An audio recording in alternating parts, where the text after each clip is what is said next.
sukses? Jangan lupa untuk mengaktifkan fitur subtitle untuk meningkatkan kualitas pengalaman saat menonton video. Salam sukses! Lihatnya mana? Lihatnya itu Sini. 1, 2, 3. Assalamualaikum warahmatullahi wabarakatuh. Salam kes. Yeay. Ya teman-teman, hari ini di video eksklusif sekarang kita akan bahas tentang semua struktur gaji. Bagaimana menentukan Key Performa Indicator. Gaji berkorelasi dengan KPI. Kita akan tentukan itu. Kemarin kita review dulu tuh. Kemarin kita sudah bahas tentang pertama bagaimana visi misi, kemudian basic rule, kemudian aturan kultur budaya. Itu kita udah bahas yang pertama. Kemudian yang kedua, bagaimana struktur organisasi itu bisa terbentuk dan bagaimana teman-teman. Kemudian yang ketiga adalah dari struktur organisasi itu bagaimana angka, target, challenge targetnya gitu. Maka teman-teman kemarin ketika dalam struktur organisasi, poin yang paling penting itu adalah leader itu harus paham angka yang Anda inginkan. Di interview harus Anda memahami bahwa angka saya itu sekian. Anda bisa nggak? Kalau Anda bisa, maka ayo cari orang-orang. Anda bisa mencari orang-orang yang sepaham dan untuk membuat ini. Berapa mulai progres nih? Mulai progres dalam setahun ini, angka targetnya harus sudah kita tentukan dulu tuh. Baru teman-teman cari tuh leadernya gitu.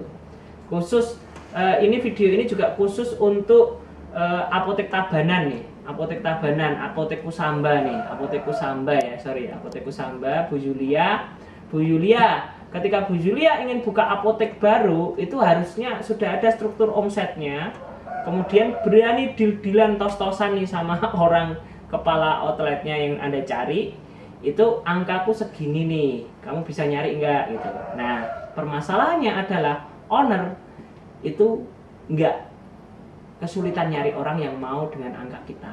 Maka tugas kita sebagai owner itu adalah mencari orang yang pernah mendapatkan angka itu dan belajar untuk menyerahkan angka itu kepada dia. Seperti itu. Itu tahapan yang betul, tahapan yang benar, dan teman-teman harus eksekusi itu gitu. Karena dengan angka saja akan terjadi perubahan dari semuanya itu ketarik, itu kontraksi semuanya itu. Saya hanya maunya angka sekian gitu. Itu akan ketarik ke challenge itu gitu. Nah, itu nanti maka supporting sistemnya kita adalah mengajarkan ke mereka untuk mencapai angka itu gitu. Hanya orang yang mau belajar, hanya orang yang mau hebat, hanya orang yang mau bekerja keras itu yang ketarik dengan angka. Dan ini menjadikan seleksi tim kita ketika angka ini mereka komitmen dulu tuh untuk mengejar angka ini gitu. Kita ajari gitu. Itu pentingnya angka target itu. Penting sekali. Nah, selanjutnya adalah bagaimana dalam semua struktur organisasi tadi itu kita tentukan KPI. Kita akan bahas basic KPI, apa baiknya, apa buruknya. Kita akan bahas bagaimana struktur penggajian. Semua struktur penggajian yang pernah saya lakukan akan kita bahas, dan apa buruknya, apa baiknya. Itu ya. Itu. Tadi kita udah bahas. Kelihatan ya? Ini kelihatan ya? Kelihatan ya? Nah, ini adalah struktur organisasi tuh, struktur organisasi. Struktur organisasinya ada leader outlet, ada leader tuh, leader outlet. Nih, leader outlet. Secara organik, kalau nanti dia leader outlet ini harus bisa nyari SDM, harus paham tentang keuangan, harus paham tentang purchasing gitu. Lengkap lah itu. Itu. Jadi teman-teman harus nyari tuh. Harus nyari gitu. Kalau masih pemula ya Anda yang harus bisa. Itu harus tahu HRD, harus tahu keuangan gitu, harus tahu purchasing gitu, harus tahu purchasing gitu. Nah, itu yang harus teman-teman tahu gitu. Nah, kemudian kalau misalnya udah gede, maka secara organik orang ini HRD-nya harus ada. Kemudian keuangannya harus ada. Purchasing-nya harus ada juga gitu. Itu secara organik itu.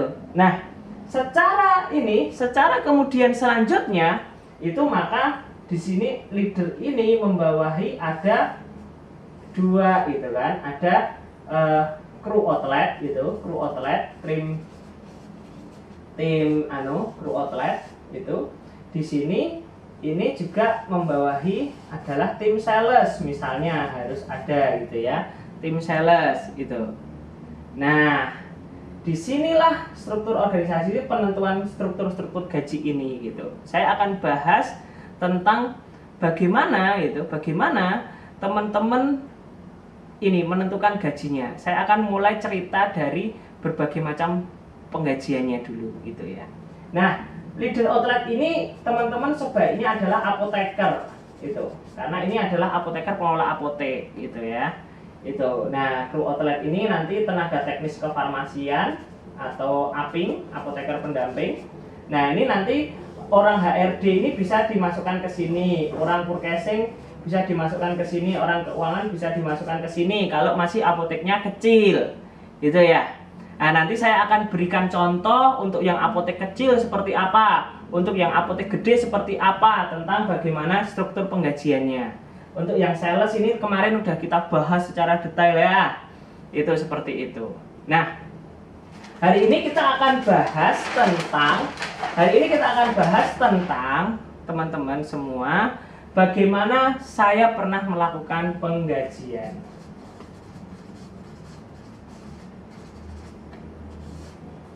Yang pertama, saya melakukan penggajian itu berdasarkan tanggung jawabnya. Itu berarti berdasarkan tanggung jawabnya,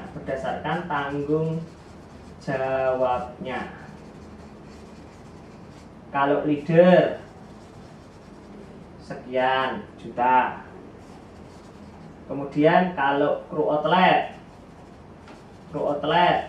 sekian juta. Fix sekian juta, fix gitu, fix crew outlet leader. Nah, ini pada saat ini saya belum kenal sales, bagaimana saya menggaji sales belum bisa. Nah, pada saat ini kelemahannya apa? Kelemahannya adalah kalau nanti kemudian terus ada tambahan kalau crew outlet yang pegang purchasing, maka saya tambahi sekian rupiah. Crew outlet yang pegang keuangan saya tambahi sekian rupiah. Crew outlet yang pegang apalagi SDM saya tambahi sekian rupiah gitu. Seperti itu. Nah, kelemahannya apa di sini? Kelemahannya itu adalah ada kru yang malas-malasan, ada kru yang semangat, dan kru yang semangat itu pasti nyalahin, dia malas-malasan kok gajinya sama aku gitu. Kok dia kayak yang itu, wah rese, kayak nggak pernah enak kerjaannya gitu. Aku kan pengen enak gitu. Nah, ini kalau kelemahan pakai ini gitu, crew outlet digaji dengan ini, dia nyaman-nyaman aja, merasa nyaman gitu. Dia kerja digaji, nggak kerja digaji. Dia nggak berangkat digaji, dia berangkat juga digaji. Nah, itu kadang bikin sebel.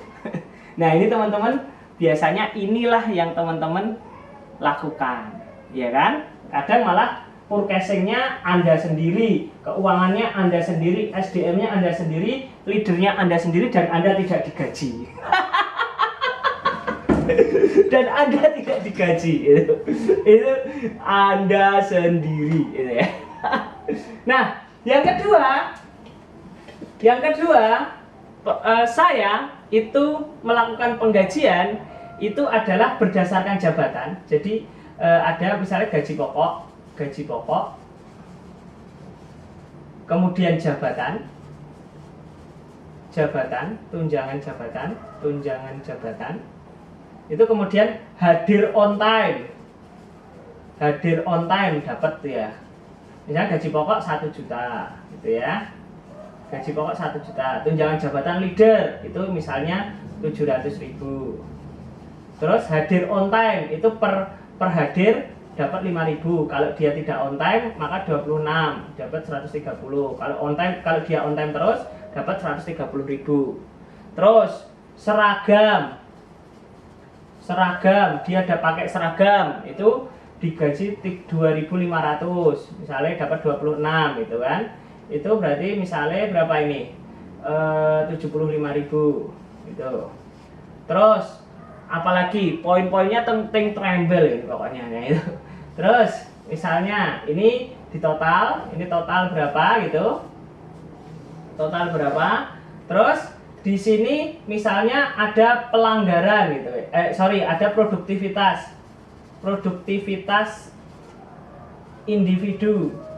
Per hari dia harus dapetin omset 2,7 juta misalnya. Nah, itu tergantung teman-teman nih, 2,7 juta per hari gitu. Per hari. Nah, ini terus ini dapatnya misalnya 5.000 dikali 26. Ini jadinya 130. Terus produktivitas target omset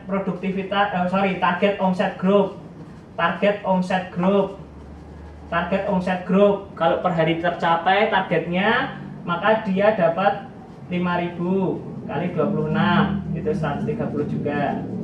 Terus dia dapat misalnya per penjualan produk-produk margin tinggi, misalnya produk margin tinggi,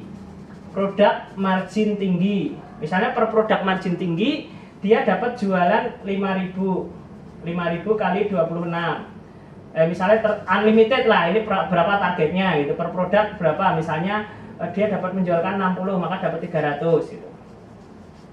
Ini pernah gitu. Terus ada pelanggaran, misalnya pelanggaran maka dia minus 5.000 gitu. Itu. Nah, struktur gaji ini nampak sempurna. Tapi ada kelemahannya.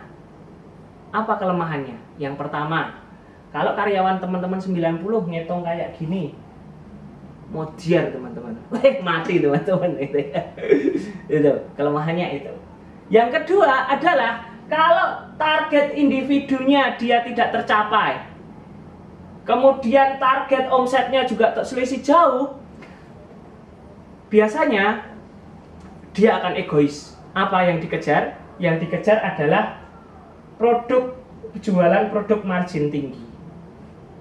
Sehingga dia target kerjasama grupnya dia tidak akan terbentuk. Dia hanya akan mengejar punyanya sendiri, produk margin tinggi, hadir on time, seragam, seperti itu. Itu yang menjadi kelemahan di KPI ini. Gitu. Lalu bagaimana untuk target yang ketiga, bagaimana pola penggajian yang ketiga akan saya bahas di video selanjutnya. Sukses, semangat terus.